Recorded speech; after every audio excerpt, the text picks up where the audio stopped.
Hi, folks. Welcome to the Prepared Homestead. This is Travis. Thank you all for stopping by to watch. How's your garden doing? How's your tomatoes, cucumbers, zucchini, beans, any of it? How's it going?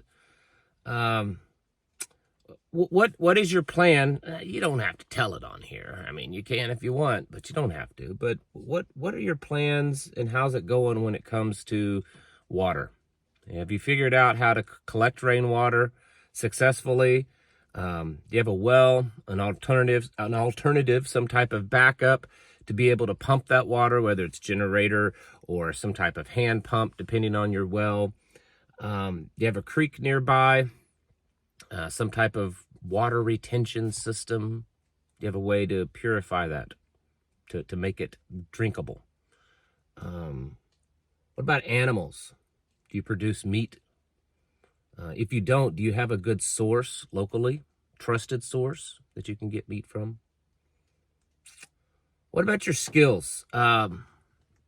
Medical stuff? Do you know how to do some basic first aid? How about something to the level of a first responder medical training? Do you have that kind of stuff? What about defense? Have you thought about that much? Do you train? Are you proficient with your firearms? Do you have a plan of how to deal with some type of aggression against your homestead? Defensive positions, fallback positions? Do you have these things figured out? Are you working on them? How's it going? The reason why I'm asking is because we're getting closer and closer to the time that you might have to use some of that stuff. Not just because it's enjoyable or because you're doing it because maybe you save a little money or because it's healthy, but you're doing it because it's the only way to survive. Still waiting on to see if Joe Biden is still kicking, or what's going on. And I don't really mean that to be disrespectful, but there's not really any confirmation. Now, there's also unconfirmed, unsubstantiated reports all over the internet that Joe Biden is on his deathbed or possibly in a coma. There's so much that's happened that we do know that kind of adds to that and leads to people to believe that. Apparently, Joe Biden has been turning over authority to certain people, to the Secretary of State, the Secretary of Commerce, has been delegating out some of his authority to other people. You know, there's questions that arise of, well, where's the nuclear football and who's actually in charge of that if Joe Biden is potentially incapacitated? Even if he's not, why are they doing this? I mean, they're not stupid. They see the same stuff online that you and I do. And so they know that there's a lot of talk. So it would be really easy if everything's okay to just make a public appearance. I mean, Joe Biden has cameras around him at any time he wants. I mean, everybody's got a cell phone. He could make a little short video. And yet nothing, right? My video yesterday about how America is in a very critical hour right now. I think America's in a very dark hour because so much has happened. Many of you are around my age or older, and you either lived through the chaos of the 60s or came to life just after that. And so you learned about it.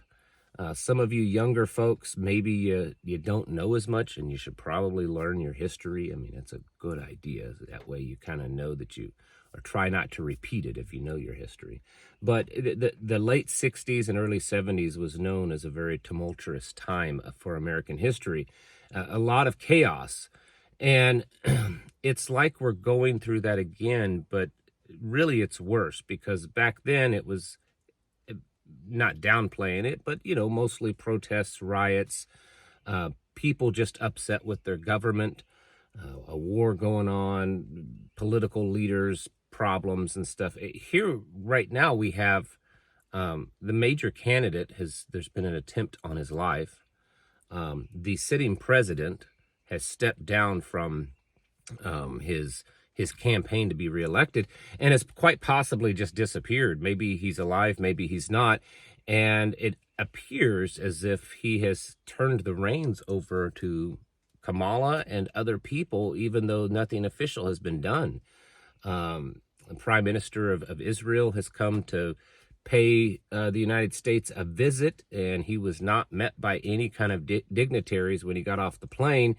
And apparently Kamala Harris is actually going to be meeting with him in the White House and not Joe Biden. There's a lot of stuff going on. And it may not be as bad as we think it is. It's quite possible. It's quite possible. It's that everybody's overreacting to it.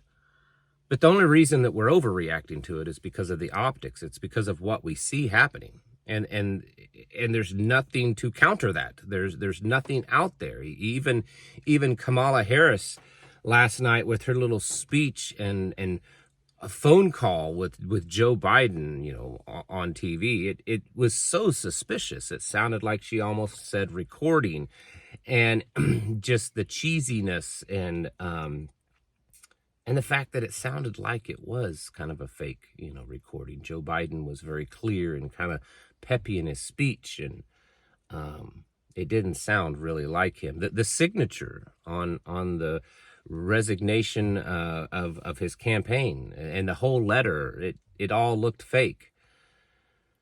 Maybe it's not, but like I said, even if it's not, even if things aren't nearly as bad as they seem, if things are pretty much functioning as normal, it's just this appearance of it. Why is there an appearance? Either way you look at it, it's not a good situation.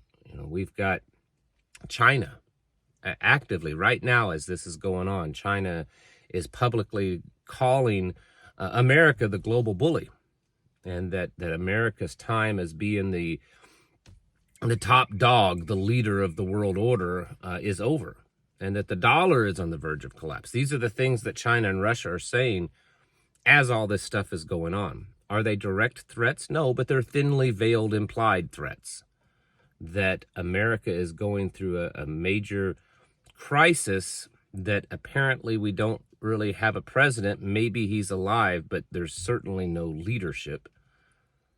And the whole world is watching.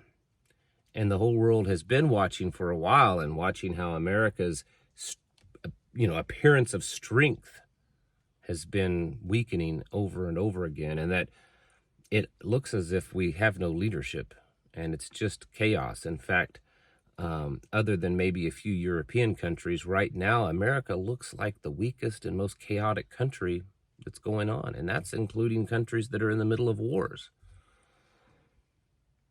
It's definitely not a good time. It's definitely a dangerous time. It's definitely chaotic. And we're at I don't even know if this is the right way to say it. We're at an inflection point, I guess you could say. And that at any moment, something could drastically change. Everything that has happened, the things that are set up, they could go south really, really fast in this country. And I think a lot of us, and I've even talked about this, of how we look for certain signs, signals to kind of give us a heads up that something bad is coming so that we can maybe be ahead of the curve. But what's happening right now, I mean, this is that sign that to stay ahead of the curve, because from this point on, it's quite possible, I'm not saying it will happen, but it's possible that the next things that happen could be extremely disastrous and could cause things to spiral very rapidly, meaning that we may not have much more of a warning. We hope and we pray that things don't go that way, right? At least most of the time we hope and we pray that. But the fact is this is where we're at. And, potential riots could break out, protests, wars, civil war, all kinds of stuff. There was an unarmed black lady killed by police yesterday or day before. And I haven't really followed the case very closely, but it appears as if it could be another reason for more riots. I mean, there's so many things going on. It was reported yesterday that there's a caravan of about 3,000 migrants headed towards the U.S. border to cross in here illegally. Who knows who's all involved in that? The problems are compounding. And when they compound like this at the rate that they are, then you know things have the potential, at the very least. They have the potential of being on the verge of collapse. Now, I've been talking about this for months. I've been telling you that the closer we get to election, the crazier things are going to get. And here we are, pretty crazy right now. It shouldn't be surprising. It shouldn't shock us. It shouldn't toss you back and you know, where you're back on your heels and you're unsure of what to do. Maybe you're not as prepared as you hoped to be by now, but at least you're aware of what's going on. At least you have that mental awareness and acuity that you're understanding that things are happening and it's bad. And that you've been getting ready. Maybe not the way that you should have done. Maybe not what you hoped to have done, but yet you have been. We have to keep doing that. Keep building relationships with the people around you. When it all comes falling apart, you can't just be a castle out on an island by yourself. I mean, I know that's what most of us would like. That's what I would like. As much as you'd think differently, I'm not the biggest people person there is. I like my privacy and I like my alone time. You know, I like it. I'm not crazy about having lots and lots of people around me. But the truth is, the fact is that, you know, when things really start falling apart, we're going to need that. So we need to be building relationships with the neighbors and friends around us. Need to be pushing towards the most self-sufficient lifestyle that we can come up with. We need to be praying for this country, praying for the leadership, praying for the people in this nation, and praying for each other, because it's it's looking like things are about to start getting pretty crazy. Now again, Joe Biden could show up at the White House and everything could just be normal again, right? It's possible. In fact, it may be the more likely scenario. But just the fact that this has happened over the weekend, that things have gotten this crazy and this questionable, tells me that something is going on, even if Joe Biden does show up and he's walking around and bumbling and talking like normal. It shows me that something has happened, and we should start readying ourselves. Because typically when it starts to get this bad, the next steps become very chaotic and things start just falling apart. It's time to get your houses in order, folks. I've been telling you that for a long time. And now what's happening? It's why I've been telling you that. It's time to be preparing mentally, physically, and spiritually. Thanks for watching. Catch you in the next video.